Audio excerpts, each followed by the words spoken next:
Hello everyone, আসসালামু আলাইকুম। সবাই কেমন আছেন? আশা করি অনেক ভালো আছেন। আমি আলহামদুলিল্লাহ অনেক ভালো আছি।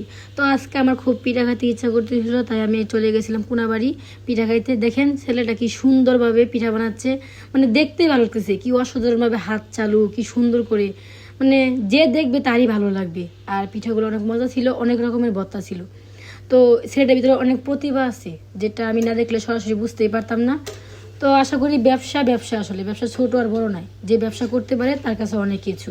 তো আমাদের এই সমাজে অনেক ছেলে মানুষ আছে, আমার বাইরেই আছে, যারা ব্যবসা করতে অনেক লজ্জা পায়, ব্যবসা করতে চায় না। আমি মনে করি এটা হচ্ছে সম্পূর্ণ ভুল ধারণা।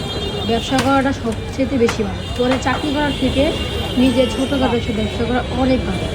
আর আসলে প্রতিভা দেখে আমি অনেক কিছু শিখতে পেরেছি। আমি মেয়ে মানুষ হয়ে এরকম করে মনে হয় না যে পিঠা বানাতে পারবো। তো অনেক সুন্দর পিঠা বানাইছে। সবাই দোয়া করবেন এই ছেলের জন্য, যাতে এভাবেই থাকে, আরও ভালো ব্যবসা করতে পারে, আরও অনেক বড় হতে পারে। তো সর্বশেষে একটাই কথা, পিঠাগুলো অনেক মজা ছিল।